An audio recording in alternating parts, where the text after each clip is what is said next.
Okay ಸ್ನೇಹಿತರೆ, ಈಗಾಗಲೇ 2 ದೊಡ್ಡ ಪಕ್ಷಗಳು ಜಗಳ ಆಡೋದನ್ನ ನೀವು ನೋಡಿದ್ದೀರಾ. ತುಂಬಾ ದೂರ ಬೇಡ, ಮೊದಲನೇದಾಗಿ ನಮ್ಮ ಮನೆ ರೋಡ್ಗೆ ಬರೋಣ. ಸೊ ನೋಡ್ತಾ ಇದ್ದೀರಾ, ಈ ನಮ್ಮ ಮನೆ ರೋಡು ಲದಾಖ್ ರೋಡ್ ಅಂತ ನಾನು ಪ್ರತಿ ವಿಡಿಯೋಲಿ ಹೇಳ್ತಾ ಇರ್ತೀನಿ. ಯಾಕೆ ಅಂದ್ರೆ ಈಗಾಗಲೇ 2 ಪಕ್ಷಗಳು ನಮಗೆ ಆಶ್ವಾಸನೆ ಕೊಟ್ಟಿದ್ದಾರೆ, ಇಲ್ಲಿ ನಾವು ರೋಡ್ ಹಾಕ್ತೀವಿ ಅಂತ. ನಾನು ಈ ಏರಿಯಾಗೆ ಬಂದು ಹೆಚ್ಚು ಕಮ್ಮಿ ಒಂದು 10 ವರ್ಷ ಆಗಿದೆ. ಈ 10 ವರ್ಷದಲ್ಲಿ ಏನಿಲ್ಲ ಅಂದ್ರು 5 ರಿಂದ 6 ಸರಿ ಈ ರೋಡ್ನ ಕಿತ್ತಾಕಿದ್ದಾರೆ. ಆದ್ರೆ ಒಂದು ಸರಿ ಕೂಡ ಜಲ್ಲಿ ಕೂಡ ತಂದು ಹಾಕಿಲ್ಲ. ಕೊನೆಯದಾಗಿ ನಾವೇ ಇವ್ರು ಏನು ಮಾಡ್ತಾ ಇಲ್ಲ ಕೆಲಸ ಅಂತ ನಮಗೆ ಬೇಕಾಗಿರೋ ಹಾಗೆ ರೋಡ್ಗೆ ಕಾಂಕ್ರೀಟ್ನ ಒಂಚೂರು ತಂದು ಹಾಕೊಂಡು ಲೆವೆಲ್ ಮಾಡ್ಕೊಂಡಿದೀವಿ. ಇದು ಈಗಿರುವಂತ ಪರಿಸ್ಥಿತಿ. 20,000 ಕೋಟಿ ರೋಡಲ್ಲೇ ಬಿದ್ದಿರೋದು ನಿಮ್ಗೆ ಕ್ಲೀನಾಗಿ ಕಾಣುತ್ತೆ. ಬನ್ನಿ ತೋರಿಸ್ತೀನಿ. ನೋಡಿ ಸ್ನೇಹಿತರೆ, ನಿಮ್ಮ ಕಣ್ಣು ಮುಂದೆನೇ ಕಾಣಿಸ್ತಾ ಇದೆ 20,000 ಕೋಟಿ ಈ ಒಂದು ಹಳ್ಳದಲ್ಲಿ ಬಿದ್ದಿದೆ. ನೋಡಿದ್ರಾ ಹೆಂಗಿದೆ ರೋಡು? ಸೂಪರ್ ಆಗಿದೆ ಅಲ್ವಾ? ಇದು ನಮ್ಮ ಡೆವಲಪ್ಮೆಂಟು. ಓಕೆ, ಈ ಡೆವಲಪ್ಮೆಂಟ್ನ ನಮ್ಮ ರಾಜಕಾರಣಿಗಳು ಮಾಡ್ತಾ ಇಲ್ಲ ಅಂತ ನಾವು ಅವ್ರನ್ನ ಬೈಕೊಳ್ಳೋದ್ರಲ್ಲಿ ಅರ್ಥನೇ ಇಲ್ಲ. ಇವಾಗ ಈ ರೋಡ್ ನೋಡಬೇಕಾದ್ರೆ ನಿಮಗೆ ಇದು ನಮ್ಮ ಇಂಡಿಯಾ ಅಂತ ಅನಿಸ್ತಾ ಇದೆಯಾ? ನಿಮಗೆ ಚಾನ್ಸೇ ಇಲ್ಲ. ಇದು ಯಾವುದೋ ಬೇರೆ ಕಂಟ್ರಿ ಅನ್ನೋ ಥರನೇ ಫೀಲ್ ಆಗ್ತಿದೆ. ಈ ಥರ ಡೆವಲಪ್ಮೆಂಟು ಯಾಕೆ ನಮ್ಮ ಪ್ರತಿ ರೋಡಲ್ಲಿ ಸಿಗಲ್ಲ ನಮಗೆ? ಇದನ್ನು ನಾವು ಬೈಕೊಂಡು ಓಡಾಡೋದ್ರಲ್ಲಿ ಅರ್ಥನೇ ಇಲ್ಲ. ಯಾಕೆಂದರೆ ಮಿಸ್ಟೇಕು ರಾಜಕಾರಣಿಗಳಲ್ಲಿ ಅಥವಾ ರಾಜಕಾರಣದಲ್ಲಿಲ್ಲ. ಮಿಸ್ಟೇಕ್ ಇರೋದು ನಮ್ಮಲ್ಲಿ. ನಾವು ಮಾಡ್ತಾ ಇರೋ ಮಿಸ್ಟೇಕ್ ಏನಪ್ಪಾ ಅಂದರೆ ಕರೆಕ್ಟ್ ಆಗಿರೋ ಪರ್ಸನ್ಗೆ ವೋಟ್ ಆಗದೆ ಇರೋದು. ವೋಟ್ ಕೇಳಕ್ ಬಂದವನಿಗೆ ಯಾಕೆ ಇದನ್ನ ಮಾಡಿಲ್ಲ, ಯಾವಾಗ ನೀನು ಮಾಡ್ತೀಯ ಅಂತ ಕೇಳೋ ತಾಕತ್ ಒಬ್ಬನಿಗೂ ಇಲ್ಲ. ನನಗೆ ಯಾಕೆ ಅವ್ನು ಮಾಡ್ಲಿ, ನನಗೆ ಯಾಕೆ? ನಾನ್ ಚೆನ್ನಾಗಿದ್ರೆ ಸಾಕು. ಸ್ವಾರ್ಥ. ಈ ಸ್ವಾರ್ಥಕ್ಕೋಸ್ಕರ ನಿಮ್ ವೋಟ್ಗಳನ್ನು ಮಾರ್ಕೊಂಡ್ಬಿಟ್ಟಿದ್ದೀರಾ. ಸರಿ ಗುರು, ಅವಾಗಿಂದ ಬರೀ ಪ್ರಾಬ್ಲಮ್ಸೇ ಹೇಳ್ತಾ ಇದೆಯಾ? ಇದಕ್ಕೊಂದು ಸೊಲ್ಯೂಷನೇ ಇಲ್ವಾ? ನಾವೇನು ಒಂದೊಳ್ಳೆ ಡೆವಲಪ್ಮೆಂಟ್ನ ನಾವು ಬದುಕಿರುವಾಗ ನೋಡಕ್ ಆಗದೇ ಇಲ್ವಾ ಅಂತ ನೀವು ಕೇಳಿದ್ರೆ, ಹೌದು. ಇವಾಗ ಪ್ರೆಸೆಂಟ್ ಅಲ್ಲಿ ಇರುವಂತ ರಾಜಕಾರಣ ನಮ್ಗೆ ಯಾವುದೇ ರೀತಿಯಾದ ಟ್ರಾನ್ಸ್ಪರೆಂಟ್ ಕೆಲಸ ಮಾಡ್ತಾ ಇಲ್ಲ. ಅದು ನಮ್ಗೆ ಕನ್ವಿನ್ಸಿಂಗ್ ಆಗಿ ಕೂಡ ಇಲ್ಲ. ಸೊ ಈಗ ಕನ್ವಿನ್ಸ್ ಮಾಡೋದಕ್ಕೆ, ಟ್ರಾನ್ಸ್ಪರೆಂಟ್ ಆಗಿರೋದಕ್ಕೆ ಪ್ರಜಾಕೀಯ ಅನ್ನೋ ಪಕ್ಷ ಬಂದಿದೆ. ಸೊ ಈ ಪಕ್ಷ ಎಲ್ಲವನ್ನು ಕಣ್ಮುಂದೆ ನಿಮ್ಗೆ ತೋರಿಸಿನೇ ಕೆಲಸ ಮಾಡ್ತೀವಿ ಅಂತ ಹೇಳ್ತಾ ಇದ್ದಾರೆ. ಆದ್ರೆ ನಮ್ ಜನಕ್ಕೆ ಇದು ಬೇಡ. ಯಾಕೆ ಹೇಳಿ? ನಮ್ಮ ಜನಕ್ಕೆ ಇಂಪಾರ್ಟೆಂಟ್ ಏನು ಹೇಳಿ? ಎಲೆಕ್ಷನ್ ಟೈಮಲ್ಲಿ ಅವ್ರು ಕೊಡುವಂಥ ದುಡ್ಡು, ಹೆಂಡ, ಬಿರಿಯಾನಿ, ಸೀರೆ, ಪಾತ್ರೆ, ಪಗಡೆ, ಇದೇ ಇಂಪಾರ್ಟೆಂಟ್ ಆಗುತ್ತೆ ಅವ್ರಿಗೆ. 5 ವರ್ಷ ನಾವು ಅವ್ರ ಹಿಂದೆ ಬಿದ್ದು ಸಾಯ್ಬೇಕಲ್ಲಪ್ಪ ಅನ್ನೋ ಥಾಟೇ ಇರಲ್ಲ. ಆ ಒಂದು ದಿನ ನಾನು ಎಷ್ಟು ಎಂಜಾಯ್ ಮಾಡ್ತೀನಿ, ಆ ಒಂದು ದಿನ ನನಗೆ ಏನು ಸಿಗುತ್ತೆ, ಅಯ್ಯೋ ಇವ್ನು ಇಷ್ಟು ಕೊಟ್ಟಿದ್ದಾನೆ ಬಿಡುಗೋರು, ಇವನಿಗೆ ಓಟ್ ಹಾಕ್ಬಿಡೋಣ ಅಂತ ಯೋಚನೆ ಮಾಡಿ ಓಟ್ ಹಾಕೋದು. ಆಮೇಲೆ ವರ್ಷ ಪೂರ್ತಿ ಅವ್ನು ಆ ಕೆಲಸ ಮಾಡ್ಲಿಲ್ಲ, ಇವನು ಈ ಕೆಲಸ ಮಾಡ್ಲಿಲ್ಲ ಅಂತ ಯಾರನ್ನೋ ಬೈಕೊಳ್ಳೋ ಬದಲು ಫಸ್ಟ್ ನಮ್ಮನ್ನ ನಾವು ಕನ್ನಡಿಯಲ್ಲಿ ನೋಡ್ಕೋಬೇಕು. ನಮ್ಮ ಕೆಲಸ ನಾವು ಕರೆಕ್ಟಾಗಿ ಮಾಡಿದೀವ ಅಂತ. ಕರೆಕ್ಟಾಗಿರುವಂಥ ಅಭ್ಯರ್ಥಿನ ನಾವು ಸೆಲೆಕ್ಟ್ ಮಾಡಿದಿರಾ ಯಾರನ್ನೋ ಬೈಕೊಳ್ಳೋದ್ರಲ್ಲಿ ಅರ್ಥನೇ ಇಲ್ಲ. ಪ್ರಜಾಕೀಯ ನಿಮ್ಗೆಲ್ಲ ಗೊತ್ತು. ಉಪೇಂದ್ರ ಅವರು ಉತ್ತಮ ಪ್ರಜಾಕೀಯ ಪಾರ್ಟಿ ಅನ್ನೋ ಒಂದು ಪಾರ್ಟಿನ ಸ್ಟಾರ್ಟ್ ಮಾಡಿದ್ದಾರೆ. ಈ ಪಾರ್ಟಿ ಹೆಂಗೆ ಟ್ರಾನ್ಸ್ಪರೆಂಟಾಗಿ ಕೆಲಸ ಮಾಡುತ್ತೆ ಅನ್ನೋ ವಿಚಾರಗಳನ್ನ ಉಪೇಂದ್ರ ಅವರು ಪ್ರತಿ ಸರಿ ಪ್ರೆಸ್ಸಲ್ಲಿ ಬಂದು ಮತ್ತು ಯೂಟ್ಯೂಬ್ ಚಾನಲ್ಸಲ್ಲಿ ತುಂಬ ವಿಚಾರಗಳನ್ನ ಹೇಳಿದ್ದಾರೆ. ಇದು ಎಷ್ಟು ಜನಕ್ಕೆ ಕನೆಕ್ಟ್ ಆಗಿದೆಯೋ, ಅರ್ಥ ಆಗಿದೆಯೋ ನನಗಂತೂ ಗೊತ್ತಿಲ್ಲ. ಆದರೆ ನನಗೆ ಅರ್ಥ ಆಗಿರೋ ಮಟ್ಟಕ್ಕೆ ನಿಮಗೆ ಚಿಕ್ಕದಾಗಿ ಎಕ್ಸ್ಪ್ಲೇನ್ ಮಾಡೋದಕ್ಕೆ ಟ್ರೈ ಮಾಡ್ತೀನಿ. ಪ್ರಜಾಕೀಯದಲ್ಲಿ ಉಪೇಂದ್ರ ಅವರು ಹೇಳ್ತಾ ಇರೋದು ಒಂದೇ, ನಾವು ಯಾವುದೇ ರೀತಿಯಾದ ಪಬ್ಲಿಸಿಟಿ ಮಾಡೋದಿಲ್ಲ, ಪ್ರಮೋಷನ್ ಮಾಡೋದಿಲ್ಲ. ಆ್ಯಂಡ್ ಇಲ್ಲಿ ಮುಂದೆ ನೋಡ್ತಾ ಇದ್ದೀರಾ ನೋಡಿ, ಈ ಥರ ನಾವು ಬ್ಯಾನರ್ಸು ಕಟ್ಟೋದಿಲ್ಲ, ರ್ಯಾಲಿ ಮಾಡೋದಿಲ್ಲ, ಪ್ರತಿ ಸರಿ ರ್ಯಾಲಿ ಮಾಡ್ಬೇಕಾದ್ರೆ ಜನಗಳಿಗೆ ದುಡ್ಡು ಕೊಡೋದಿಲ್ಲ, ಬಿರಿಯಾನಿ ಹಂಚೋದಿಲ್ಲ, ಹಾಗೆ ನಿಮಗೆ 2,000 ರೂಪಾಯಿ ಎಂಡ, ಸೀರೆ, ಪಾತ್ರೆ, ಪಗಡೆ ಏನೂ ಕೊಡಲ್ಲ. ಆದರೆ ನೀವು ನಮ್ಗೆ ಓಟ್ ಹಾಕಬೇಕು ಅಂತ. ಇವಾಗ ನಿಮ್ಗೆ ಅನ್ಸ್ಬೋದು, ಗುರು ಇವ್ನು ಏನೂ ಮಾಡ್ತಾ ಇಲ್ವಲ್ಲ, ಇವನಿಗೆ ನಾನು ಯಾಕೆ ಓಟ್ ಹಾಕಬೇಕು ಅಂತ ಅಲ್ವಾ? ಕರೆಕ್ಟು, ನೀವು ಹೇಳಿದ್ದು ಕರೆಕ್ಟು. ಏನಾದರೂ ಮಾಡಬೇಕಲ್ಲ, ಏನಾದರೂ ಡೆವಲಪ್ಮೆಂಟ್ ನಿಮ್ಮ ಕಣ್ಮುಂದೆ ತೋರಿಸ್ಬಿಟ್ರೆ ಆವಾಗ ನೀವು ಅವ್ರಿಗೋಗಿ ಓಟ್ನ ಒತ್ತೀರಾ ಅಲ್ವಾ? ಈಗ ಸಮಾಜ ಸೇವೆ ಮಾಡಿದ್ರೆ ಮಾತ್ರನೇ ಅವನು ಮುಂದೆ ಬಂದು ಕೆಲಸ ಮಾಡ್ತಾನೆ ಅಂತ ನೀವು ಯೋಚನೆ ಮಾಡೋ ಬದಲು ನೀವು ಇನ್ನೊಂದು ಥರ ಇದನ್ನು ಯೋಚನೆ ಮಾಡೋದಕ್ಕೆ ಟ್ರೈ ಮಾಡಿ. ಈಗ ಇದೇ ವಿಚಾರನ ನಾನು ನಿಮ್ಗೆ ಹೇಳ್ತಾ ಇದ್ದೀನಿ. ಯಾರು ಈ ವಿಡಿಯೋ ನೋಡ್ತಾ ಇದ್ದೀರಾ, ನೀವು ಇನ್ನೊಂದು 2-3 ಹೇಳಿದ್ರೆ ಇದು ಒಂದಲ್ಲ ಒಂದು ದಿವಸ ಎಲ್ರ ಕಿವಿ ಮುಟ್ಟುತ್ತೆ, ಎಲ್ರಿಗೂ ವಿಚಾರ ಏನು ಅಂತ ಅರ್ಥ ಆಗೇ ಆಗುತ್ತೆ. ಈಗ ಅನ್ಸ್ಬೋದು, ಅಲ್ಲ ಗುರು ಇದು ಎಲ್ಲರೂ ಮೌತ್ ಪಬ್ಲಿಸಿಟಿ ಮಾಡಿ ಇದು ಎಲ್ರಿಗೂ ರೀಚ್ ಆಗಿ ಯಾವಾಗಪ್ಪ ಇವ್ರು ಗೆಲ್ಲೋದು ಅಂತ. ಹೌದು, ಮೌತ್ ಪಬ್ಲಿಸಿಟಿ ಆಗೋದು ಕಷ್ಟ ಅಂತ ನಿಮಗನ್ನಿಸ್ಬೋದು, ಆದ್ರೆ ನನಗನ್ನಿಸ್ತಿಲ್ಲ. ಯಾಕೆ ಅಂದ್ರೆ ಒಂದು ಎಕ್ಸಾಂಪಲ್ ಮೂಲಕ ಇದನ್ನ ತಿಳ್ಕೊಳ್ಳೋಣ ಬನ್ನಿ. ಈಗ ಸೂ ಫ್ರಮ್ ಸೋ ಅಂತ ಒಂದು ಸಿನಿಮಾ ಬಂತು. ಈ ಸಿನಿಮಾ ಬಂದಾಗ ಅವರು ದೊಡ್ಡದಾಗಿ ಪ್ರಮೋಷನೇ ಮಾಡಲಿಲ್ಲ. ಸಿನಿಮಾ ರಿಲೀಸ್ ಆದಾಗ ಸ್ಟಾರ್ಟಿಂಗ್ 1 ವಾರ ಯಾರು ಸಿನಿಮಾ ಬಗ್ಗೆ ಅಷ್ಟೊಂದು ಹೈಪು ಕೊಡ್ಲಿಲ್ಲ. ಬಟ್ ಹೋಗ್ತಾ ಹೋಗ್ತಾ ಯಾವ ರೇಂಜಿಗೆ ಬೆಳೀತು ಅಂದ್ರೆ ಅವರ ಸಿನಿಮಾ ಖರ್ಚು ಮಾಡಿರುವಂಥ ದುಡ್ಡು ಇಂಟು 5 to 6 ಟೈಮ್ಸ್ ಪ್ರಾಫಿಟ್ ಮಾಡಿದ್ದಾರೆ. ಯಾಕೆ ಗುರು? ಒಂದು ಸಿನಿಮಾಗೋಸ್ಕರ ಇಷ್ಟೊಂದು ಪಬ್ಲಿಸಿಟಿ ನಮ್ಮ ಜನ ಮಾಡಬೇಕಾದ್ರೆ ನಮ್ಮ ಮನೆಗೆ ಆಗ್ಬೇಕಾಗಿರೋ ಕೆಲಸಕ್ಕೆ ಯಾಕೆ ಪಬ್ಲಿಸಿಟಿ ಮಾಡಬಾರ್ದು? ಸೊ ಈ ತರ ಮೌತ್ ಪಬ್ಲಿಸಿಟಿ ಮಾಡಿದ್ರೆ ಆಬ್ವಿಯಸ್ಲಿ ನಾವು ಯಾವತ್ತೋ ಆಗುತ್ತೆ ಅನ್ಕೊಳ್ಳೋದಕ್ಕಿಂತ ಇದು ನೆಕ್ಸ್ಟ್ ಎಲೆಕ್ಷನ್ಗೆ ಆಗುತ್ತೆ ಅನ್ನೋ ಭರವಸೆ ನಮ್ಮಲ್ಲಿದ್ರೆ ಆಬ್ವಿಯಸ್ಲಿ ಆ ಕೆಲಸ ಆಗೇ ಆಗುತ್ತೆ.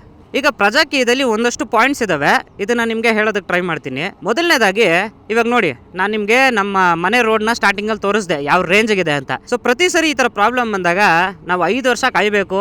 ಯಾರೋ ಎಲೆಕ್ಷನ್ ದಿವಸ ಬರ್ತಾರೆ, ಎಲೆಕ್ಷನ್ ಟೈಮ್ಗೆ ಬರ್ತಾರೆ, ನಮ್ಮ ಹತ್ರ ನಮ್ಮ ಪ್ರಾಬ್ಲಮ್ಸ್ ನ ಕೇಳ್ತಾರೆ, ನಾವು ಅವ್ರಿಗೆ ಹೇಳ್ತೀವಿ, ಅವರು ಸರಿ ಮಾಡ್ತಾರೆ ಅಂತ. ಆದ್ರೆ ಪ್ರತಿದಿನ ಓಡಾಡ್ಬೇಕಾದ್ರೆ ಅವ್ರನ್ನ ಬೈಕೊಂಡು ಓಡಾಡ್ತಾ ಇದೀವಲ್ವಾ. ಅದೇ ಪ್ರಜಾಕೀಯದಲ್ಲಿ ಒಂದು ಆಪ್ಷನ್ ಇದೆ.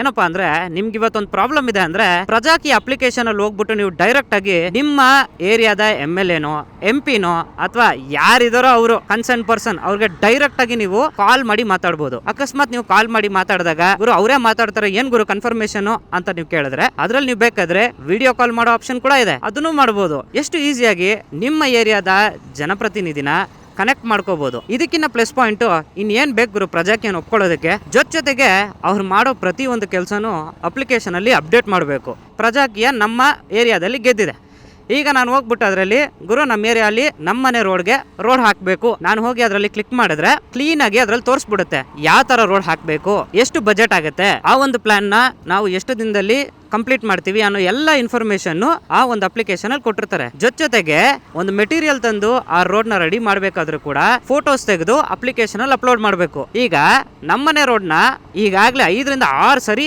ರೆಡಿ ಮಾಡೋದಕ್ಕೆ ಸ್ಟಾರ್ಟ್ ಮಾಡಿ ಕಂಪ್ಲೀಟ್ ಆಗಿಲ್ಲ ಅಂತ ನಾನು ನಿಮ್ಗೆ ಹೇಳ್ತಿದ್ದೆ. ಆದ್ರೆ ಪ್ರಜಾಕೀಯದಲ್ಲಿ ಆಪ್ಷನ್ ನೋಡಿ ಎಷ್ಟು ಚೆನ್ನಾಗಿದೆ. ಅವ್ರು ಮಾಡೋ ಪ್ರತಿಯೊಂದು ವಿಚಾರನು ಇನ್ಫಾರ್ಮೇಶನ್ ನ ಜನಗಳಿಗೆ ಕೊಡ್ಲೇಬೇಕು. ಅಕಸ್ಮಾತ್ ಕೊಡ್ಲಿಲ್ಲ ಅಂತ ಅಂದ್ರೆ ನೀವು ಡೈರೆಕ್ಟ್ ಆಗಿ ಅವ್ರಿಗೆ ಫೋನ್ ಕಾಲ್ ಮಾಡಿ ಮಾತಾಡ್ಬೋದು. ಸೊ ಹಾಗಿದ್ದಾಗ ಕೆಲಸ 100% ನಡೆಯುತ್ತೆ. ಆ್ಯಂಡ್ ಎಲ್ಲೂ ಕಳಪೆ ಕಾಮಗಾರಿ ಅನ್ನೋದು ನಡೆಯಲ್ಲ, ಕರೆಕ್ಟಾಗಿ ಕೆಲಸ ನಡೆಯುತ್ತೆ. ಆ್ಯಂಡ್ ನಿಮಗೆ ಯಾವ ಕೆಲಸ ಬೇಕೋ ಆ ಕೆಲಸನೇ ನಡೆಯುತ್ತೆ. ಇಲ್ಲಿ ಯಾವುದೇ ರೀತಿಯಾದ ಜನಪ್ರತಿನಿಧಿ ಬಂದ್ಬಿಟ್ಟು ಅವನಿಗೆ ಇಷ್ಟ ಬಂದಿರೋ ಕೆಲಸ ಮಾಡೋ ಹಾಗೆ ಇಲ್ಲ. ಅವನೇನಿದ್ರು ಕೆಲಸಗಾರ, ಅವನು ನಮ್ಮ ಹತ್ರ ಬಂದು ಕೆಲಸ ಕೇಳ್ಕೊಂಡ್ ಬಂದಿದ್ದಾನೆ. ಇವಾಗ ನಾನು ಅವನಿಗೆ ಕೆಲಸ ಕೊಡಬೇಕು, ಅವ್ನು ಕೆಲಸ ಮಾಡ್ತಾನೆ, ಅವನಿಗೆ ಅದಕ್ಕೆ ಸಂಬಳ ಕೊಡ್ತಾ ಇದೀವಿ. ಅಂದ್ರೆ ನಮ್ಮ ಟ್ಯಾಕ್ಸ್ ಅಮೌಂಟ್ ಇಂದ ಅವನಿಗೆ ಸಂಬಳ ಹೋಗ್ತಾ ಇರುತ್ತೆ. ಬಜೆಟ್ ಇದೆ ನನ್ನ ಹತ್ರ 4,000 ಕೋಟಿ ಇದೆ ಅನ್ಬಿಟ್ಟು ಇಷ್ಟ ಬಂದಂಗೆ ಅವನು ಟೆಂಡರ್ ಕರೆಯೋದು, ಇಷ್ಟ ಬಂದಂಗೆ ರೋಡ್ ಹಾಕೋದು, ರೋಡ್ ಕಿತ್ತಾಕೋದು, ಆಮೇಲೆ ಪೈಪ್ ಹಾಕೋದು, ಇಂಥ ಕೆಲಸ ಮಾಡೋ ಹಾಗೆ ಇಲ್ಲ. ಸೊ ಇವಾಗ ನಿಮ್ಗೆ ಅರ್ಥ ಆಗ್ತಿದ್ಯಾ SOP ಎಷ್ಟು ಇಂಪಾರ್ಟೆಂಟ್ ಆಗುತ್ತೆ ಅಂತ. ಸೊ ಹೀಗೆ ಪ್ರಜಾಕೀಯದವರು SOP ಮೂಲಕನೇ ಪ್ರತಿ ಒಂದು ಕೆಲಸನು ಕಂಪ್ಲೀಟ್ ಮಾಡ್ತೀವಿ ಅಂತ ನಮ್ ಕಣ್ ಮುಂದೆ ಇಡ್ತಾ ಇದಾರೆ. ಇವಾಗ ನಿಮ್ಗೆ ಇನ್ನೊಂದು ಕ್ವಶನ್ ಅರೈಸ್ ಆಗಿರುತ್ತೆ, ಏನಪ್ಪಾ ಅಂದ್ರೆ ಅಲ್ಲ ಗುರು ನೀನ್ ಏನೋ ಹೇಳ್ಬಿಟ್ಟೆ SOP ಅಲ್ಲಿ ನೋಡ್ಕೊಂಡು ಅವ್ರು ಕೆಲಸ ಮಾಡ್ತಾರೆ ಅಂತ. ಅಕಸ್ಮಾತ್ ಏನಾದ್ರು ಬಂದಿರೋ ಜನಪ್ರತಿನಿಧಿ ಕೆಲಸ ಮಾಡ್ಲಿಲ್ಲ, ಅವಾಗ ಏನಪ್ಪ ಕತೆ ಅಂತ ಕೇಳಿದ್ರೆ ಅದಕ್ಕೂ ಒಂದು ಆಪ್ಷನ್ ಇಟ್ಟಿದ್ದಾರೆ. ಸೊ ಈ SOP ನಲ್ಲಿ ಮೇನ್ ಪಾರ್ಟ್ ಏನಪ್ಪಾ ಅಂದ್ರೆ ಅಕಸ್ಮಾತ್ ಅವನೇನಾದ್ರು ಕೆಲಸ ಮಾಡ್ಲಿಲ್ಲ ಅಂದ್ರೆ ಅವನು ರಾಜೀನಾಮೆ ಕೊಡಬೇಕು, ಮತ್ತೆ ಎಲೆಕ್ಷನ್ ನಡಿಬೇಕು, ಇನ್ನೊಬ್ಬ ಜನಪ್ರತಿನಿಧಿ ಬರ್ತಾನೆ, ಆ ಜನಪ್ರತಿನಿಧಿ ಮತ್ತೆ ಕೆಲಸ ಶುರು ಮಾಡಬೇಕು. ಅಕಸ್ಮಾತ್ ಅವನು ಮಾಡ್ಲಿಲ್ವಾ ಇದು ರಿಪೀಟ್ ಆಗ್ತಾ ಹೋಗುತ್ತೆ. ಇದೊಂದು ಸೈಕಲ್ ಆಗಿ ಕೆಲಸ ಆಗುತ್ತೆ. ಈಗ ಇನ್ನೊಂದು ಕ್ವಶನ್ ಬಂದಿರುತ್ತೆ ನಿಮ್ಗೆ, ಅಲ್ಲ ಗುರು ಪ್ರತಿ ಸರಿ ಎಲೆಕ್ಷನ್ ಅಂದ್ರೆ ಕೋಟಿ ಖರ್ಚಾಗತ್ತಲ್ಲ ಹೆಂಗಪ್ಪ ಅಂತ. ಪ್ರಜಾಕೀಯದಲ್ಲಿ ಡೇ 1 ಇಂದ ಅವ್ರು ಹೇಳ್ಕೊಂಡ್ ಬರ್ತಾ ಇರೋದು ಒಂದೇ, ನಾವು ಬ್ಯಾನರ್ ಕಟ್ಟಲ್ಲ, ದುಡ್ಡು ಖರ್ಚು ಮಾಡಲ್ಲ, ಯಾರಿಗೂ 1 ರೂಪಾಯಿ ಕೊಡಲ್ಲ, ಎಲೆಕ್ಷನ್ ಮಾಡ್ತೀವಿ ಅಂತ. ಅಲ್ಲ ಖರ್ಚೆ ಮಾಡಿದ್ರೆ ಹೆಂಗರು ಎಲೆಕ್ಷನ್ ಮಾಡೋದು? ಜನ ಅವ್ರ ಕೆಲಸ ಬಿಟ್ಟು ಹೋಗಿ ಕ್ಯೂ ಅಲ್ಲಿ ನಿಂತ್ಕೊಂಡು ಹೆಂಗಪ್ಪ ಪ್ರತಿ ಸರಿ ಓಟ್ ಹಾಕ್ತಾರೆ? 3 ತಿಂಗಳಿಗೂ ಒಂದೊಂದು ಎಲೆಕ್ಷನ್ ಆದ್ರೆ ಜನಗಳು ಕಷ್ಟ ಆಗಲ್ವಾ ಅಂತ ನೀವು ಕೇಳಿದ್ರೆ ಕರೆಕ್ಟ್, ಜನಗಳು ಕಷ್ಟ ಆಗತ್ತೆ. ಅದಕ್ಕೂ ಒಂದು ಸೊಲ್ಯೂಷನ್ ಇದೆ. ಏನಪ್ಪಾ ಸೊಲ್ಯೂಷನ್ ಅಂತ ಕೇಳಿದ್ರೆ ಆನ್ಲೈನ್ ಅಲ್ಲೇ ಕೂತ್ಕೊಂಡು ನೀವು ವೋಟ್ ಮಾಡ್ಬೋದು. ಇದೆಲ್ಲ ವರ್ಕೌಟ್ ಆಗಲ್ಲ ಗುರು, ಏನೋ ಸ್ಮಾರ್ಟ್ ಫೋನ್ ಇಟ್ಕೊಂಡಿರೋರು ವೋಟ್ ಹಾಕ್ತಾರೆ, ಅವ್ರು ಆನ್ಲೈನ್ ಅಲ್ಲಿ ಮೊಬೈಲ್ ಯೂಸ್ ಮಾಡಕ್ ಬರುತ್ತೆ, ಅವ್ರು ವೋಟ್ ಹಾಕ್ತಾರೆ. ಪಾಪ ವಯಸ್ಸಾಗಿರೋರು, ಹಳ್ಳಿಯಲ್ಲಿರೋ ಎಷ್ಟೋ ಜನಕ್ಕೆ ಸ್ಮಾರ್ಟ್ ಫೋನ್ ಯೂಸ್ ಮಾಡಕ್ಕೆ ಬರಲ್ಲ, ಅಂತವ್ರ ಕತೆ ಏನು ಅಂತ ನೀವು ಕೇಳಿದ್ರೆ ಪ್ರತಿ ಸರಿ ಒಂದು ಅಭ್ಯರ್ಥಿ ಬಂದಾಗನು ಒಂದು ಪ್ರೆಸ್ ಕಾನ್ಫರೆನ್ಸ್ ನ ಕರೆದು ಹೇಳ್ಬೋದಲ್ಲ, ಇಂತ ಪರ್ಸನ್ ಕೆಳಗಡೆ ಇಳಿತಾ ಇದ್ದಾನೆ, ನೆಕ್ಸ್ಟ್ ಇಂಥ ಪರ್ಸನ್ ಬಂದು ನಿಂತ್ಕೊಂತಾ ಇದ್ದಾನೆ, ಸೊ ಅವ್ನಿಗೆ ನೀವು ವೋಟ್ ಹಾಕ್ಬೇಕು. ಸೊ ನಿಮ್ಮ ಮನೆ ಹತ್ರ ಯಾರಾದರೂ ಅಥವಾ ನಿಮ್ಮ ಫ್ಯಾಮಿಲಿಯಲ್ಲಿ ಯಾರಾದರೂ ಒಬ್ರಿದ್ರೆ ಅವ್ರ ಕೈಯಲ್ಲಿ ನಿಮ್ಮ ಫೋನಲ್ಲಿ ಒಂದು ಅಪ್ಲಿಕೇಶನ್ ಡೌನ್ಲೋಡ್ ಮಾಡಿಸ್ಕೊಂಡು ನೀವು ವೋಟ್ ಮಾಡಿ ಅಂತ. ಯಾಕೆ? ಬಿಗ್ ಬಾಸ್ 12 ವರ್ಷದಿಂದ ನಡೀತಿದೆ, ಹಳ್ಳಿಗಳಿಂದ ಯಾರು ಓಟೆ ಆಗ್ತಾ ಇಲ್ವಾ? ಕೋಟಿ ಓಟುಗಳು ಅವ್ರಿಗೆ ಬೀಳ್ದಿರನೆ ಅವ್ರು ಗೆಲ್ತಾ ಇದಾರ. ಒಂದು ಬಿಗ್ ಬಾಸ್ ಶೋ ಅನ್ನೋದಕ್ಕೇನೆ ಇಷ್ಟು ಜನ ಓಟ್ ಹಾಕಿ ಒಬ್ಬರನ್ನ ಗೆಲ್ಲಿಸ್ತಾ ಇದಾರೆ ಅಂದಾಗ ಯಾಕೆ ಗುರು ನಾವು ಒಂದು ಸಿಂಪಲ್ ಮೊಬೈಲ್ ಫೋನ್ ಇಟ್ಕೊಂಡು ವೋಟ್ ಸ್ಟಾರ್ಟ್ ಮಾಡಬಾರ್ದು?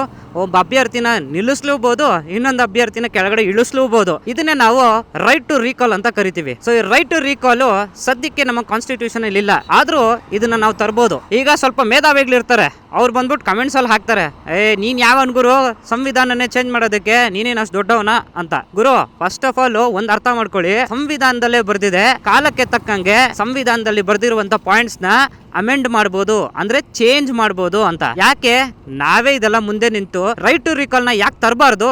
ಆ ಒಂದು ಭಯ ಇದ್ರೆ ಯಾರೊಬ್ಬ ಅಷ್ಟೇ ಕೆಲಸ ಹೋಗುತ್ತೆ ಅಂದ್ರೆ ಅವ್ನ ಕೆಲಸ ಅವ್ನು ಕರೆಕ್ಟ್ ಆಗಿ ಮಾಡ್ತಾನೆ. ಎಲೆಕ್ಷನ್ ನಿಂತ್ಕೊಳ್ಳೋ ಪ್ರತಿಯೊಬ್ಬನು ರೈಟ್ ಟು ರೀಕಾಲ್ ಇದೆ ಅನ್ನೋ ಒಂದು ವಿಚಾರ ಅವ್ನ ತಲೆಯಲ್ಲಿತ್ತು ಅಂದ್ರೆ ಆಬ್ವಿಯಸ್ಲಿ ಅವನು ಕೆಲಸನ ಕರೆಕ್ಟ್ ಆಗಿ ಮಾಡ್ತಾನೆ. ಬ್ಯೂಟಿಫುಲ್ ಪಾಯಿಂಟ್ಸ್ ನಮ್ಮ ಪ್ರಜಾಕೀಯ ಪಾರ್ಟಿಯವರು ತಂದು ನಮ್ಮ ಮುಂದೆ ಇಟ್ಟಿದ್ದಾರೆ. ಅವ್ರು ಎಲ್ಲೂ ನಿಮ್ಗೆ ನಿಮ್ಮ ಮನೆಗೆ ರೋಡ್ ಹಾಕಿಸ್ಕೊಡ್ತೀನಿ, ನಿಮ್ಗೆ ಅದು ಮಾಡ್ತೀನಿ ಇದು ಮಾಡ್ತೀನಿ, ಕೋಟಿ ಕೋಟಿ ಅನುದಾನ ಬರುತ್ತೆ, ಹೋದ ಎಲೆಕ್ಷನ್ ಅಲ್ಲಿ ಯಾವ್ದೋ ಪಾರ್ಟಿ ಬಂದು ಕೆಲಸ ಮಾಡಿಲ್ಲ, ಈ ಸರಿ ನಾವು ಮಾಡ್ತೀವಿ, ಅವ್ರು ಯಾರನ್ನು ಬ್ಲೇಮ್ ವರ್ಕ್ ಮಾಡ್ತಾನೆ ಇಲ್ಲ. ಇಲ್ಲಿ ಅವ್ರು ಸ್ಟ್ರೈಟ್ ಇದಾರೆ, ದೇ ಆರ್ ಆನ್ ಪಾಯಿಂಟ್. ಅವ್ರು ಹೇಳ್ತಾ ಇರೋದು ಒಂದೇ, ನಾವು ಕೆಲಸ ಮಾಡ್ತೀವಿ, ನಮಗೊಂದು ಚಾನ್ಸ್ ಕೊಡಿ. ನಾವು ಕೆಲಸ ಮಾಡಿಲ್ಲ ಅಂತ ಅಂದ್ರೆ ನಾವು ನಿಂತಿರೋ ಜಾಗದಿಂದ ಇಳಿಯಕ್ಕೂ ಸರಿ, ಮತ್ತೆ ಇನ್ನೊಬ್ಬ ಅಭ್ಯರ್ಥಿನ ನಿಲ್ಸಿ ನಿಮ್ ಕೆಲಸನ ಮುಗಿಸ್ಕೊಡ್ತೀವಿ ಅಂತ ಹೇಳ್ತಾ ಇದಾರೆ. ಅಲ್ಲಗರು ಓಟ್ ಹಾಕ್ಬಿಡ್ತೀವಿ, ಯಾರೋ ಒಬ್ಬ ಆರಾಮಾಗಿ ಬಂದು ಕೆಲಸ ಮಾಡ್ತಾನೆ, ನಾವು ಪ್ರತಿ ಸರಿ ಹೋಗಿ ಅಪ್ಲಿಕೇಶನ್ ಅಲ್ಲಿ ನಿಂತ್ಕೊಂಡು ಹೆಂಗಪ್ಪ ಅವ್ರಿಗೆ ಎಲೆಕ್ಟ್ ಮಾಡೋದು, ನಮ್ಗೆ ಬೇರೆ ಕೆಲಸ ಇರಲ್ವಾ ಅಂತ. ಅಲ್ಲ, ನೀವ್ ಹೇಳೋದು ಕರೆಕ್ಟೇ, ಪ್ರತಿ ಸರಿನೂ ನಾವು ಮೊಬೈಲ್ ಹಿಡ್ಕೊಂಡು ನೋಡೋಕ್ಕಾಗಲ್ಲ. ಆದರೆ ವಾರದಲ್ಲಿ 10 ನಿಮಿಷ ನೀವು ಮೊಬೈಲು ಓಪನ್ ಮಾಡಿ ನೋಡೋದೇ ಇಲ್ವಾ? ಇನ್ಸ್ಟಾಗ್ರಾಮ್ನ ಸ್ಕ್ರೋಲ್ ಮಾಡಲ್ವಾ? ಅದೇ ಥರ ಒಂದು 10 ನಿಮಿಷ ಪ್ರಜಾಕೀಯ ಅಪ್ಲಿಕೇಶನ್ ಓಪನ್ ಮಾಡಿ ಏನು ಡೆವಲಪ್ಮೆಂಟ್ಸ್ ಆಗ್ತಿದೆ ಅಂತ ನೀವು ಕಣ್ಣಾರೆ ನೋಡೋದು, ಅದ್ರ ಜೊತೆಗೆ ನೀವು ಅದರಲ್ಲಿ ಇನ್ವಾಲ್ವ್ ಆಗೋದು ತುಂಬಾ ಇಂಪಾರ್ಟೆಂಟ್ ಆಗುತ್ತೆ. ಅಕಸ್ಮಾತ್ ನೀವೇನಾದ್ರೂ ಅಯ್ಯೋ ಹೋಗುರು ಯಾರು ಈ ಕೆಲಸ ಎಲ್ಲ ಮಾಡ್ತಾರೆ ಅಂತ ನೀವು ಅನ್ಕೊಂಡ್ರೆ, ಆಗ್ಲೇ ನಾನು ಒಂದು ಎಕ್ಸಾಂಪಲ್ ಹೇಳ್ತಿದ್ದೆ ನಿಮ್ಗೆ. ಅಕಸ್ಮಾತ್ ನಾವು ಮನೆ ಕಟ್ತಾ ಇದೀವಿ ಅಂದ್ರೆ ಒಂದಷ್ಟು ಜನ ಕೆಲಸಗಾರನ ನಾವು ಇಟ್ಕೊಂಡು ಕೆಲಸ ಮಾಡಿಸ್ತೀವಿ ಅಂತ. ಇದು ಹಂಗೆ ಅನ್ಕೊಳ್ಳಿ, ನಾವು ಇಲ್ಲಿ ರಾಜಕಾರಣ ಅಲ್ಲ, ಪ್ರಜಾಕಾರಣದಲ್ಲಿ ಅಭ್ಯರ್ಥಿನ ನಾವು ನಿಲ್ಸಿರ್ತೀವಿ. ಅವನು ಕೆಲಸ ಮಾಡ್ಬೇಕಾದ್ರೆ ನಾವು ನಿಂತು ನೋಡ್ಲೇಬೇಕು. ಅವ್ನು ಕೆಲಸ ಮಾಡಲಿಲ್ಲ ಅಂದರೆ ಕೆಲಸ ಕರೆಕ್ಟಾಗಿ ಮಾಡು ಅಂತ ಹೇಳಲೇಬೇಕು. ಇಷ್ಟು ನಾವು ಮಾಡಲಿಲ್ಲ ಅಂದರೆ ಡೆವಲಪ್ಮೆಂಟ್ ಆಗ್ತಿಲ್ಲ ಅಂತ ದಯವಿಟ್ಟು ಯಾರು ಬೈಕೋಬೇಡಿ. ಇವಾಗ ಹೇಗಿದೆಯೋ ಇದೇ ಸರಿ ಅನ್ಕೊಂಡು ಸುಮ್ಮನೆ ನಿಮ್ಮ ಕೆಲಸಗಳು ಮಾಡ್ಕೊಂಡು ಇದು ಬಿಡಿ. ಮುಂದೆ ಯಾರು ನಮ್ಮ ಕೆಲಸ ಮಾಡಲಿಲ್ಲ, ಇವನು ದುಡ್ಡು ತಿನ್ನೋನೆ ಅವನು ದುಡ್ಡು ತಿನ್ನೋನೆ ಅಂತ ಇನ್ನೊಬ್ಬನ ಬೈಕೋಬೇಡಿ. ಇವಾಗ ಅರ್ಥ ಆಯ್ತಾ ನಿಮ್ಗೆ ಮೂಲ ಎಲ್ಲಿದೆ ಅಂತ? ಮೂಲ ಇರೋದು ನಮ್ಮ ಹತ್ರ. ನಾವು ತಪ್ಪು ಮಾಡ್ತಾ ಇದೀವಿ. ನಾವು ಸರಿ ಹೋದ್ರೆ ಪ್ರತಿಯೊಂದು ಸರಿ ಹೋಗುತ್ತೆ. ಇದೆಲ್ಲ ಇಮಿಡಿಯೇಟ್ ಆಗಿ ಆಗ್ಬಿಡುತ್ತಾ ಅಂತ ನೀವು ಕೇಳಿದ್ರೆ, ನನಗೇನೋ ನೆಕ್ಸ್ಟ್ ಎಲೆಕ್ಷನ್ಗೆ ಆಗುತ್ತೆ ಅನ್ನೋ ಭರವಸೆ ನನಗಿದೆ. ನಿಮಗೂ ಭರವಸೆ ಇದ್ರೆ ಇನ್ನೊಂದು 4 ಜನಕ್ಕೆ ಇದನ್ನ ಶೇರ್ ಮಾಡಕ್ ಟ್ರೈ ಮಾಡಿ. ಇವಾಗ ನೋಡ್ತಾ ಇದ್ದೀರಾ, ಇಲ್ಲಿ ಇಷ್ಟೊಂದು ಮರಗಳಿದಾವೆ. ಅಕಸ್ಮಾತ್ ಏನಾದರೂ ಈ ಮರ ಅಂತ ಅನ್ಕೊಳ್ಳಿ, ಕೊಡ್ಲಿ ಇದೆ, ಆ ಕೊಡ್ಲಿ ನನ್ನ ಹೊಡಿಯಲ್ಲ, ನನ್ನ ಸಾಯಿಸಲ್ಲ. ಯಾಕೆ ಅಂದರೆ ಅದರ ಹಿಡಿ ಬಂದು ಮರದ್ದು, ಅದು ನನ್ನ ಜಾತಿಯಲ್ಲಿರೋದು ಯಾವತ್ತೂ ನನ್ನ ಹೊಡಿಯಲ್ಲ ಅಂತ ಮರ ಅಂದ್ಕೊಂಡ್ರೆ ಅದು ಮರದ ತಪ್ಪು. ಯಾಕೆ ಅಂದರೆ ಕೊಡ್ಲಿ ಇರೋದೇ ಮರನ ಒಡೆದು ಉರುಳಿಸೋದಕ್ಕೆ. ನೀವು ಜಾತಿ ರಾಜಕಾರಣ ಮಾಡೋದನ್ನ ಬಿಟ್ಟು ದಯವಿಟ್ಟು ಮುಂದೆ ಯಾರಿಗೆ ಓಟ್ ಹಾಕಬೇಕು ಅನ್ನೋದನ್ನ ತುಂಬ ಸೂಕ್ಷ್ಮವಾಗಿ ಯೋಚನೆ ಮಾಡಿ ಕರೆಕ್ಟಾಗಿರೋ ಅಭ್ಯರ್ಥಿಗೆ ನೀವು ಓಟ್ ಹಾಕಿ. ಈ ಸರಿ ದಯವಿಟ್ಟು ವಿಚಾರಗಳಿಗೆ ಓಟ್ ಹಾಕಿ, ಮನುಷ್ಯರನ್ನ ನೋಡಿ ಅಲ್ಲ. ನಾನು ಕೂಡ ಲಾಸ್ಟ್ ಟೈಮ್ ಆದಂತ ಎಲೆಕ್ಷನ್ ಅಲ್ಲಿ ಪ್ರಜಾಕೀಯಕ್ಕೆ ಓಟ್ ಹಾಕಿದ್ದೀನಿ. ಅಲ್ಲಿ ನಿಂತಂತ ಅಭ್ಯರ್ಥಿ ಒಬ್ಬ ಮುಸಲ್ಮಾನ, ನಾನು ಬ್ರಾಹ್ಮಣ. ನೋಡಿ ಹೆಂಗಿದೆ, ನಾನು ಬ್ರಾಹ್ಮಣ ಆಗಿದ್ರು ಕೂಡ ನಾನು ಅಲ್ಲಿ ಮುಸಲ್ಮಾನ ನಿಂತಿದ್ದಾನ ಕ್ರೈಸ್ತವ ನಿಂತಿದ್ದಾನ ಅಂತ ನಾನು ನೋಡಿಲ್ಲ. ನಾನು ಹೋಗಿ ಓಟ್ ಹಾಕಿದ್ದು ವಿಚಾರಕ್ಕೆ. ಸರಿ ಗುರು, ಪ್ರಜಾಕೀಯದ ಬಗ್ಗೆ ಎಲ್ಲ ಹೇಳ್ಬಿಟ್ಟೆ. ಈ ಪ್ರಜಾಕೀಯ ವಿಚಾರನ ಅಪ್ಲಿಕೇಶನ್ ಅಲ್ಲಿ ಹೆಂಗ್ ನೋಡೋದು ನನಗೆ ಗೊತ್ತಿಲ್ಲ ಅಂತ ನೀವೇನಾದ್ರು ಅನ್ಕೊಂತಾ ಇದ್ರೆ ತಲೆ ಕೆಡಿಸ್ಕೋಬೇಡಿ. ನೆಕ್ಸ್ಟ್ ಪ್ರಜಾಕೀಯ ಅಪ್ಲಿಕೇಶನ್ ಹೆಂಗ್ ಡೌನ್ಲೋಡ್ ಮಾಡಬೇಕು, ಆ ಅಪ್ಲಿಕೇಶನ್ ಅಲ್ಲಿ ಈ ವಿಚಾರಗಳು ಹೇಗಿದೆ ಅನ್ನೋದನ್ನ ಪಿನ್ ಟು ಪಿನ್ ಎಕ್ಸ್ಪ್ಲೈನ್ ಮಾಡಿ ನಿಮ್ಗೆ ತೋರಿಸ್ತೀನಿ. ಯಾರ್ಯಾರು ಈ ವಿಡಿಯೋನ ಕನ್ನಡದಲ್ಲಿ ನೋಡ್ತಾ ಇದ್ದೀರಾ, ಇದು ಪ್ರತಿಯೊಂದು ಮನೆಗೂ ರೀಚ್ ಆಗಲಿ. ಎಲ್ಲರೂ ಇನ್ಮೇಲೆ ಪ್ರಜಾಕೀಯ ಅಪ್ಲಿಕೇಶನ್ ಡೌನ್ಲೋಡ್ ಮಾಡಿ ನೆಕ್ಸ್ಟ್ ಎಲೆಕ್ಷನ್ ಅಲ್ಲಿ ಪ್ರಜಾಕೀಯನ ಗೆಲ್ಸೋಣ. ನಾವು ಈ ಸರಿ ಯಾರನ್ನೋ ಗೆಲ್ಸೋ ಬದಲು ಆಸ್ ಎ ಪ್ರಜೆ ಆಗಿ ರಾಜನಾಗಿ ನಾವು ಈ ಸರಿ ಗೆಲ್ಲೋಣ ಅಂತ ಹೇಳ್ತಾ ಇವತ್ತಿನ ವಿಡಿಯೋ ನಾನು ಇಲ್ಲೇ ಮುಗಿಸ್ತಾ ಇದ್ದೀನಿ. ಈಗ ನಿಮ್ಮ ಜವಾಬ್ದಾರಿ, ದಯವಿಟ್ಟು ಈ ವಿಡಿಯೋನ ತುಂಬ ಜನಕ್ಕೆ ಶೇರ್ ಮಾಡಿ. ನಾವು ನೆಕ್ಸ್ಟು ಉತ್ತಮ ಕರ್ನಾಟಕನ ನೋಡೋದಕ್ಕೆ ಕಾಯ್ತಾ ಇದ್ದೀವಿ ಅಂತ ಹೇಳ್ತಾ, ಈ ವಿಡಿಯೋ ನಿಮ್ಗೆ ಏನಾದರೂ ಇಷ್ಟ ಆಗಿದ್ರೆ ದಯವಿಟ್ಟು ಲೈಕು ಶೇರು ಕಮೆಂಟ್ ಮಾಡಿ. ಹಾಗೆ ಮಿಸ್ ಮಾಡದೆ ಸಬ್ಸ್ಕ್ರೈಬ್ನು ಒತ್ತಿ ಅಂತ ಹೇಳ್ತಾ ಇವತ್ತಿನ ವಿಡಿಯೋ ನಾನು ಇಲ್ಲೇ ಮುಗಿಸ್ತಾ ಇದ್ದೀನಿ. ಇನ್ನು ಈ ವಿಡಿಯೋ ಮುಗಿದಾದ್ಮೇಲೆ ಈ ಥರ ಗುಂಡಿಗಳು ನೋಡೋದಕ್ಕೆ ನನಗೂ ಇಷ್ಟ ಇಲ್ಲ. ಸೈನಿಂಗ್ ಆಫ್, ಕಾರ್ತಿಕ್, ಬಾಯ್. ಕತ್ತಲ್ಲಿ ಇದ್ದು ಅಭ್ಯಾಸ ಆಗೋಗ್ಬಿಟ್ಟಿದೆ ನಿಮ್ಗೆ. ಬೆಳಕಿಗೆ ಬಂದ್ರೆ ಕಣ್ಚುಚ್ಚುತ್ತೆ, ಅದಕ್ಕೆ ಕತ್ತಲೆ ಬಿದ್ದಿರ್ತೀರಾ, ಕತ್ತಲೆ ಕೊಳತು ಕತ್ತಲೆ ಸಾಯ್ತೀರಾ. ನನಗೆ ಹೆಚ್ಚು ಆಗ್ಬಿಟ್ರೆ ನನಗೆ ಯಾಕೆ? ನಾನ್ ಚೆನ್ನಾಗಿದ್ರೆ ಸಾಕು. ಸ್ವಾರ್ಥ, ಈ ಸ್ವಾರ್ಥಕ್ಕೋಸ್ಕರ ನಿಮ್ ಓಟ್ಗಳನ್ನು ಮಾರ್ಕೊಂಡ್ಬಿಟ್ಟಿದ್ದೀರಾ. ಜಾತಿಗೋಸ್ಕರ, ಧರ್ಮಕ್ಕೋಸ್ಕರ, ಭಾಷೆಗೋಸ್ಕರ, ಸೀರೆ ಚಡ್ಡಿ ಸಾರಾಯಿ ಕಿತ್ತೋಗಿರೋ ನೋಟ್ಗೋಸ್ಕರ ಓಟನ್ನು ಮಾರ್ಕೊಂಡ್ಬಿಟ್ಟಿದ್ದೀರಾ ನೀವು. ಯಾಕಂದ್ರೆ ನಾನೊಬ್ಬ ಚೆನ್ನಾಗಿದ್ರೆ ಸಾಕು, ಯಾವ ಪ್ರಪಂಚ ಹಾಳಾಗೋರು ನನಗೇನು? ಈ ನಿಮ್ಮ ಸ್ವಾರ್ಥ, ಈ ನಿಮ್ಮ ಪಾಪ ಇವತ್ತು ನೀವು ಅನುಭವಿಸ್ತಾ ಇರ್ಬೋದು, ನಾಳೆ ಖಂಡಿತ ನಿಮ್ ಮಕ್ಕಳುಗಳು ಅನುಭವಿಸ್ತಾರೆ. ಜ್ಞಾಪಕ ಇಟ್ಕೊಳ್ಳಿ.